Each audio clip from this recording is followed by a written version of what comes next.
Dixit jewellers, Jeevandeep Niwas, bypass road, BCS, Shimla. Himachal Pradesh का चुनाव आखिरी चरण में है और कांग्रेस पार्टी ने लोकसभा चुनाव के लिए चारों प्रत्याशियों को मैदान में उतार दिया है। ये बात प्रदेश कांग्रेस उपाध्यक्ष एवं मीडिया सलाहकार नरेश चौहान ने राजीव भवन में पत्रकार वार्ता को संबोधित करते हुए कही।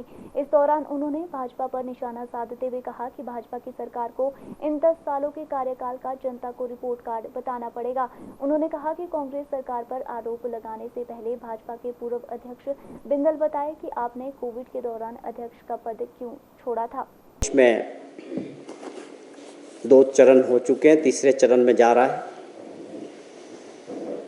लोकतंत्र के अंदर 5 साल बाद एक बहुत बड़ा उत्सव ये होता है और हमारा देश दुनिया का सबसे बड़ा लोकतंत्र है। सबकी ये सोच रहती है कि लोकतंत्र मजबूत हो, हर चुनाव में सरकार बने और लोकतंत्र और मजबूत हो। हिमाचल प्रदेश का चुनाव लास्ट चरण में है, तो काफ़ी दिनों से कांग्रेस पार्टी के 2 प्रत्याशी जो कल फाइनल हुए लोकसभा के लिए, हमने चारों प्रत्याशी कांग्रेस पार्टी के उतर चुके हैं। कई बार आप भी पूछते थे, भाजपा के लोगों को भी इसकी चिंता थी कि कांग्रेस पार्टी के 2 कैंडिडेट्स अभी तक नहीं उतरे। फाइनली चारों लोग आ चुके हैं। कांग्रेस पार्टी का प्रचार पहले से चल रहा है। सभी कांग्रेस के कार्यकर्ता, आप समझे हमारे विधायक, चाहे मिनिस्टर्स हैं, चाहे पार्टी के पदाधिकारी हैं, चुनाव के दौरान सबसे बड़ा अहम रोल जो है किसी भी दल के लिए, पार्टी के लिए, उसकी सबसे बड़ी ताकतवर जो चीज़ होती है उनका कार्यकर्ता होता है।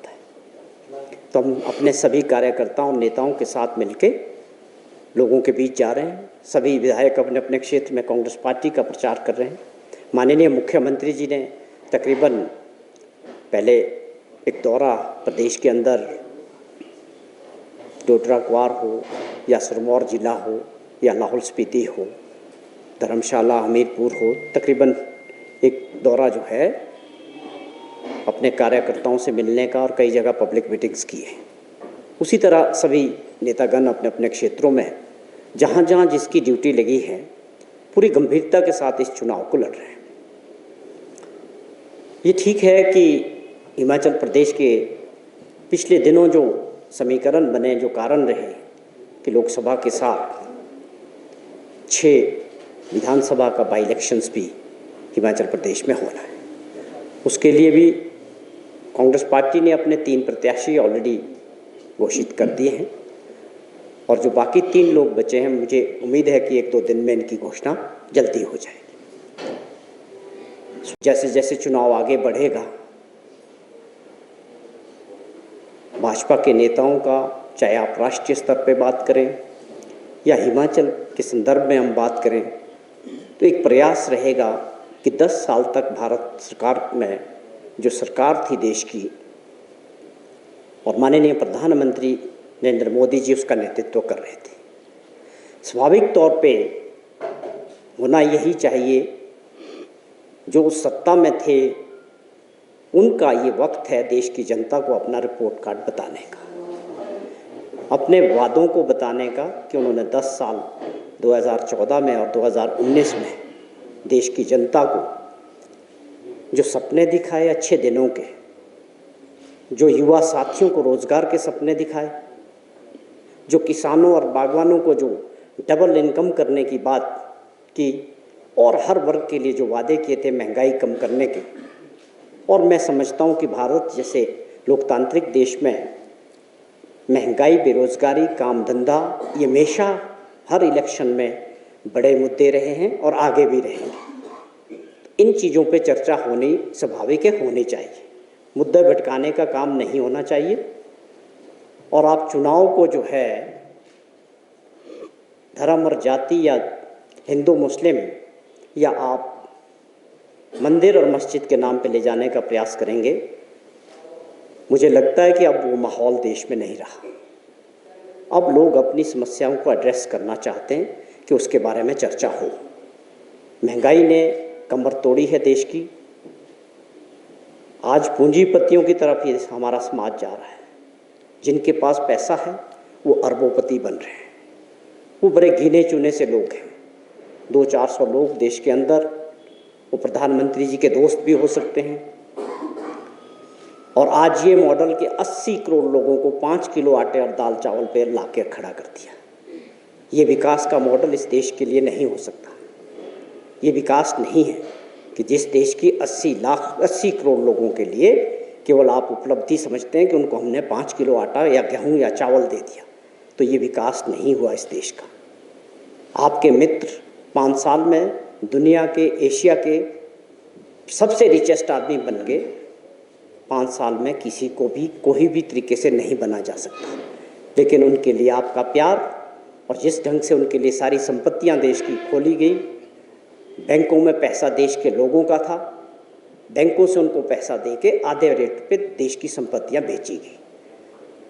हमारा देश पूंजीवाद की तरफ नहीं जा सकता है। प्रधानमंत्री जी को भी और जनता को भी इस वक्त सोचने की आवश्यकता है कि जो सरकार सत्ता में है 10 साल से, वो कहाँ फेल रही।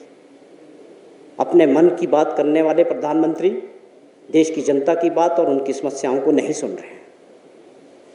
समस्याएं हर जगह है, हर वर्ग की अपनी अपनी है। अगर हम हिमाचल प्रदेश की भी बात करें तो हम इस बात के लिए तैयार हैं कि 15 महीने पहले हिमाचल प्रदेश के लोगों ने कांग्रेस पार्टी की सरकार यहाँ चुनी।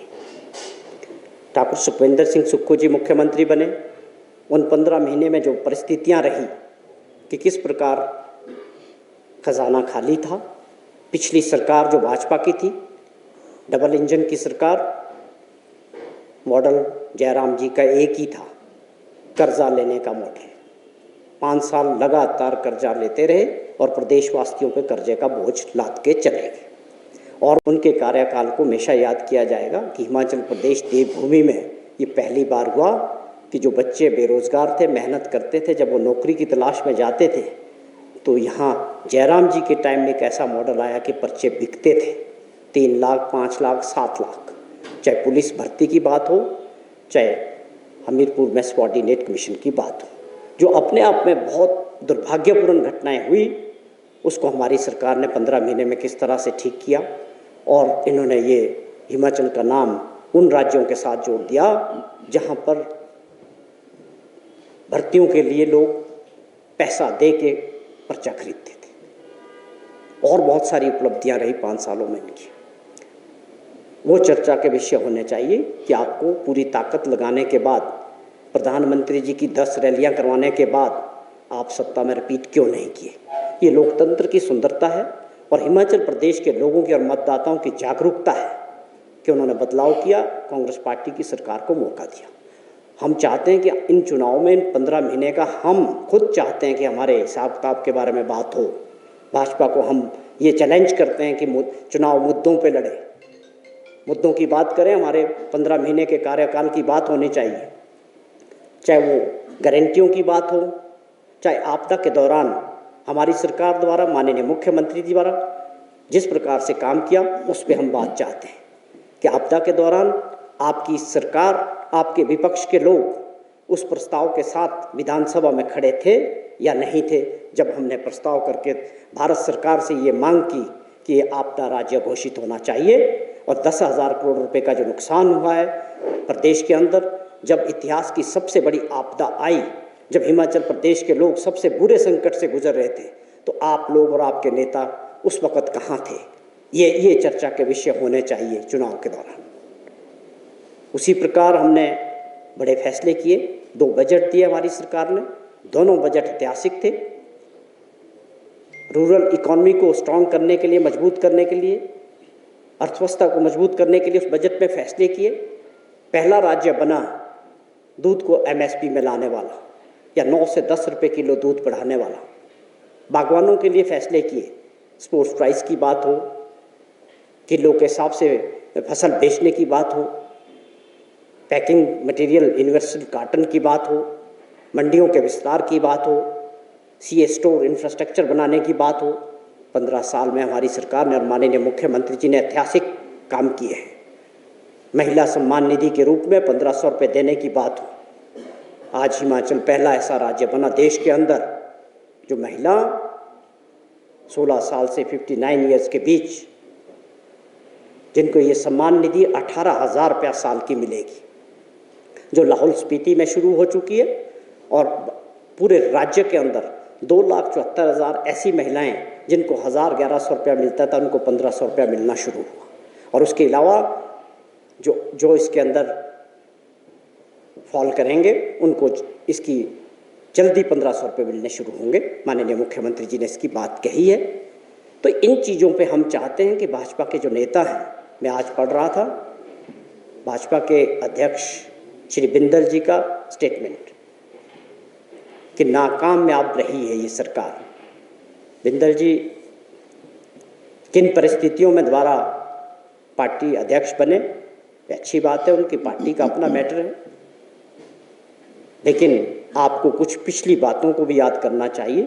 कोरोना के दौरान प्रदेश को जो नाम मिला उसमें आपका भी बड़ा नाम था। किन परिस्थितियों में आपको उस वक्त पार्टी के अध्यक्ष थे भाजपा के, क्यों आपने छोड़ा, क्यों आपसे पार्टी अध्यक्ष से हटाया गया?